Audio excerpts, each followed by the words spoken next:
Let's see. It's telling me to rotate. He's telling me to rotate like this. Got it.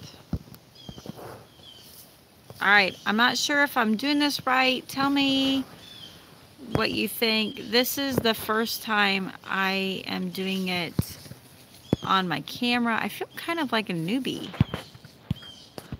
It keeps telling me to rotate my phone. I don't know. I don't know. I hope y'all are here. It's been a while since I've done Mama Chat, so I know it's a little bit different. Everything. Hey, Tracy, how are you? So am I in the right angle, or do I need to rotate my camera? Tell me, do I need to rotate to the right, or do I need to rotate to the left? Hey, Crystal, how are you? Oh my goodness. Hi, you guys. I wasn't sure. It's straight now. Can't see your face. It's straight now, but you can't see my face. Okay, let me see. Let me put this on. All right, and then hopefully I'll get a few of my, I'm like, what's going on? It's my neighbor. So I'm sitting outside. Let's see. All right, can you see me now? How's it going? How's it look? You have those black bars on either side. What black bars? I don't know. Can't recall if that's normal. I don't know. Oh, do I have it from the nose up? You can't see me from the nose up. So should it be like this? But see, and then it tells me to rotate stuff. I'm not sure. But it likes my, apparently it likes it now. Okay, so hopefully I got it right. Hopefully maybe I'm far back enough. I don't need any of that. Go back how you had it, but down a bit. How about, this is so complicated. I don't mean for it to be this complicated. Let me know now, because like I have like a huge, I have like this amount, I have like half the screen I'm not even using. So let me know if that's the case. So I'm outside, and I'm hoping bottom of your screen is below your eyes. Okay. How about now? See only your eyes. Okay, so more like that. Can you see better now? Better. Okay. Do you want more? Should I fix it more? You tell me what you see and I'll try and fix it. I am, okay, good. Perfect. And now I'm going to have everything going on. So I am outside. I have not done Mama Chat in forever. My thoughts were that I was going to do Mama Chat in the schoolhouse, and I realized today the schoolhouse has no power. None whatsoever. All it has is the light. So I'm just like, ah. All right, so it must be warm up down there. What did you say? Yeah, it is warm. So it's crazy. Somebody was talking about the seasons in Florida. It's like dead winter at 7 a.m. and by like noon, by like first thing in the morning, or about 10 a.m., it's completely spring. And then at noon, it's summer. And then at like 4 or 5 in the afternoon, it's fall. And then we go back into dead of winter constantly. So hopefully, and I do want to say, like, I'm trying to figure out the comments. But yeah, so it's warmed up for the moment, but I think it gets cold again this summer. Darcy says, just want to say hi. I have to run in the essentials class right now. That is so funny. That is so funny. Single digits in Virginia last couple of days. Wow. Hey, Joelle. Alicia. Oh my goodness. I'm so excited to see you guys. So I had to laugh because I'm like, it's cold here. Me and the pigs are freezing. And none of you had very much sympathy for me at all, because you're like, that's our normal. It's even colder. And I'm just like, yeah, I must be a wuss. I'm an absolute wuss. So today is a crazy day. We have pictures today. So last night was our CC Science Fair. So now I'm like, let me fix my hair so somewhat. It was CC Science Fair last night, so we were out pretty late last night. I miss you too. I think this might work out if I do it on the phone. Might be easier to get this done. And I actually am using the phone that didn't work out to use as a phone, so I've been using it as a camera, and it's been kind of working out golden. just making the time to do it. So last night was CC's science fair, and then Tuesdays we do CC, classical conversations, and then we did the science fair last night. And then typically Wednesdays are a slow day for us. We just kind of go, we wake up slow, we kind of get going. And then this afternoon we're doing pictures at the church. And then Thursday's a little busy. And it just feels like every day we have something more. Miss your mama chats. I'm so overwhelmed with homeschooling. Praying God equips me. Yes, Tracy, yes. I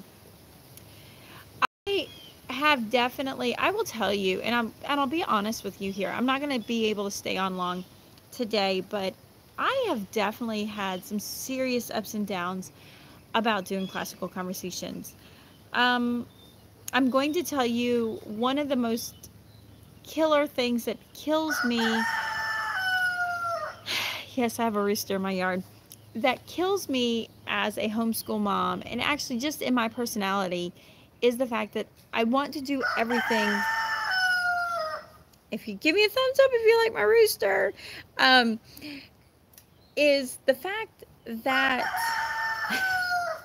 I want to take it all on at one time. I too am in classical conversations. Yes, I want to take it all in at one time, and I think I'm going to do it all at once. Now my roosters are talking. Oh my goodness. So because the way we live, I live across the street from actually my property now, and my husband's busy building, and we're going to have more. But now the rooster is having a conversation with the rooster on the other side that's in the goat pen. Yeah. Well, so here's the aspect that I run into is classical education has an approach, and if you don't go in with a classical education approach, it can get so overwhelming and almost to the point impossible. Very much impossible.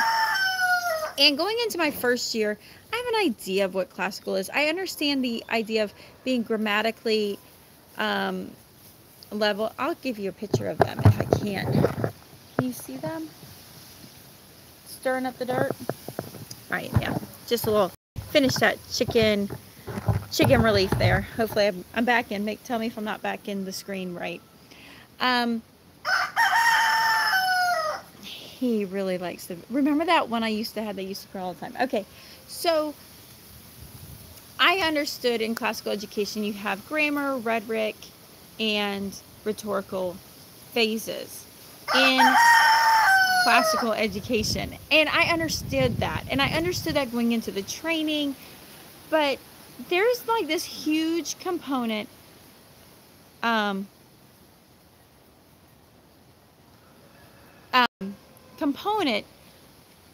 classical education that is often overlooked, and I will tell you, overlooking that made me burn out. So by Christmas, I mean, my poor little core group of directors and my support rep and my area rep are hearing me like, I don't know if I'm doing this again. This is so much. I'm just over this. I want a break. I don't want to do this anymore. And we kept having those conversations, but it was funny because he's gotten closer. He seriously is like right here at the table to crow at me. I'm in a space apparently today. The rooster is crazy. So every time I would meet with them in a meeting, okay, you can tell I was getting burnt out, right? Every time I'd meet with them in a meeting, and I'm like, this is so good. I feel enriched. I feel powered again. And we had a little phaser with not a lot of meetings, and I was doing my my license exam and preparing for that, and there weren't a lot of meetings going on, and then there just weren't meetings, and then all of a sudden we're having these like kind of management meetings, you know, director meetings, leader meetings, and the leader meetings, I'm like, I need this, and so what ended up happening was I'm speaking to my AR, and she's kind of pouring in. She goes, you know, when I was listening to this podcast, when I was listening to the seminars on these topics, and she was referencing these really cool resources, and I'm like, how do you find those things? I need to plug into that. How do you find those things? And she was just along the lines of like, oh, you know, Circe is the one who puts the Lost Tools of Writing that we use for challenge. Circe has a set of actually a ton of things. And what's really funny is listening to Circe, you're thinking you're going to get like helps on how to use their curriculum, but it's not. It's getting to witness the whole conversation of what they're alluding to. And in the persuasive writing aspect, it's all about learning how to think. So she's talking about the different aspects, and I went to the other challenge director and I said, you know, I really need pouring into. And she just was like, I've been doing this 5 years. I have 3 kids. I have 1 in challenge. I'm teaching challenge. I feel lost. I'm falling apart. I don't know how you're doing it. And I was just like, oh, I'm allowed to fall apart. You know, not necessarily fall apart in class or anything like that, but I'm allowed to feel like I can fall apart, and I'm in a safe group that I'm allowed to fall apart. I didn't know that. My daughter Sasha says hi, and she's loving the rooster that is trying to get into your live chat. Every time he crows, she starts laughing. Oh, they're so funny. And it just kind of made me feel better, because I felt like I was being measured up to a standard, or I had to measure, not that I was being measured, I had to measure up to a standard if I have it all together. And really, it was my assumption based on what I thought everybody else felt like, more than anybody ever giving it to me. Well, we decided to start a book club, and we decided to use the question, and we opened it up, and we mostly have just the foundation moms that are going to have challenge kids coming in later on. So that's classical conversation talk, classical education style talking. We had moms that have children in the grammar, and then we went, even though we're talking about the dialectic phase, I'm trying to find it. Oh, all right, family roots. Which part did you decide not to go back to? The challenge or the foundations? I'm just curious. So we started doing the book study, and I started reading the book, and I'm having anxiety going back in, like, we got to finish out the year. Why am I thinking this? And I started reading Lee Borton's book, The Question. In fact, then it led me that I need to, oh, You Love All Chats by Christopher Perrinet, classical. He has a saying, it's do a few things well. Oh, I like that. I really, really like that.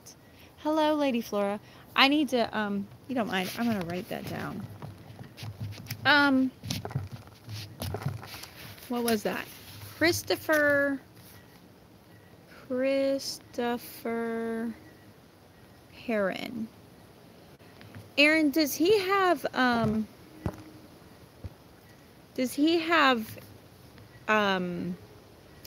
podcast, a YouTube, or just, what does he have that you're watching him on?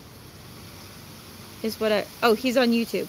Okay, at YouTube. All right, I'm gonna check that out. So I've been listening to more Lee Borton's and getting more of a bigger concept, and I realized what I'm understanding as rigidness is actually really gentle. Hey, Elliot family. Hello, ADD mom here. I have you playing while organizing my sewing room. Yeah, you're getting something organized. And what I realized is when I try to go an inch deep in the classical method and classical conversations, it's a mile long and it's overwhelming. And when I really started focusing and going deep into the concepts that CC's applying through classical education, a lot of just stress dropped, which is really kind of phenomenal. Like, whew. And realized, you know what? It wasn't what I was making out of it. And it comes down to, you know, celebrating the mundane. And I kind of been hinting on that. That's like becoming my word of the year, mundane. Celebrate the mundane. We have so much going on, and I'm starting to realize we've missed a lot of core things in homeschooling, because as an ADHD mom, as an adult, I get bored of the mundane. I want something new. And part of that becomes the guilty reason why I switched curriculum so much. I got bored more than my kids did. and learning to stick through the hard things, the mundane, and keep going. And that's been kind of the new anthem in our house, is to stick through the mundane. With handwriting, my kids have not really brought in the handwriting. They thought they were just making these movements on a sheet for no other purpose to have the sheet done. And in reality, they were right, because that's how I treated it. Let's get one more thing checked off. And, oh, those are good things. AD agreed. ADD, switching curriculum is so true. And so I just asked my son's 7th grade. Well, I've talked about it before. He tends to write like this. And we actually found out if I make him bend his hand straight and put the pen here, his hand literally self-corrects. And in the last few months, we've self-corrected his hold on his pen, which has been amazing. He's not left-handed. My one who's left-handed is fine, but my righty. And I've asked him to become proficient in the mundane. If he has the tendency that he can pick up, and this is just him as who he is and how he's made, he can pick up things very quickly. I'm sure you've run into this. There's people that kind of just pick up things and they can talk like they know things and they understand things. In all reality, they haven't actually spent a lot of time studying whatever subject it is. But they can come off and they can speak well, that it's like they have a concept. So he does this for dancing. He can pick up dancing pretty quickly. And he can pick up all these different things very quickly. But he gets this sense of confidence that he knows it. There's no need to practice. He's got it. He's okay with it. And because of that, he actually hasn't spent the time to be really good, really proficient at much. He can just he can pick it up and he looks a little natural to it. And that's become very apparent this year. In fact, doing the Challenge A program, folks think I know a lot. I just see natural connections. As a child, it made going deeper harder. If it could happen, do you want to be immortal? No. So yay, Doris, you made it. So I run into seeing that happen this year on a lot of things. He can kind of pick up the gist of what we're doing in Latin, but he's not taking the time, the ownership to memorize the vocabulary. He can kind of put together a map, but he's not taking the time to study it. In fact, in most everything he's doing, he can kind of get away with some of it, but he's not studying. And so he's not building that self-discipline, that accountability, and he's not really doing a phenomenal job. There we go. And he's not doing a phenomenal job at all on what he, and what he does. So one of the habits we're working on and doing the habit training is actually taking the time to really become proficient in cursive. And it's so funny. So he's 12 years old. He's fixing to be 13. His handwriting doesn't stay the same spatially. It doesn't stay in the line. It really lacks a commitment of practice, and it shows. And it's really easy. We can label him. In fact, the doctor's ready to label him on something. But when it comes down to it, he doesn't get... And I'm not trying to create a debate on labeling at all. But it comes down to that label would be fine if after dedicated practice we still deal with this. But not without the dedicated practice yet. So we have spent a lot of time talking and coming up with methods to train the hand and giving him the power of, like, not really the power, but trying to assert, to land that ownership of, hey, you need to own this. You need to own this. This needs to be what you own. And in fact, doing Challenge A, it's ownership. And with owning it, you need to dedicate, the goal is by May, you're proficient. So I've printed up books and not the full letters, but like some of the strokes, just practicing the strokes. I've printed up pages. I put them in those Dollar Tree clear things. I keep one in the car. He practices in the car. I have them everywhere. And he just practices, which has been something completely new for him. And now I'm finding him doing the handwriting books. I bought penmanship book after penmanship book. In fact, this time we have pen time that he has done. He's doing on his own. He's practicing on his own. So he's actually, for once, taking in the initiation of like, I am going to actually learn this. I'm learning this now, not only because my mom tells me to, but because for me. Oh my goodness. I know it's January and I hate to tell you this, but I'm starting to get really hot. I know that's hard to believe. And I'm probably going to have to let you go if I have a surprise visitor. I think I have a surprise visitor. I do. I have to let you go. I have a surprise visitor and I need to go. I love you all. I will be back with you soon.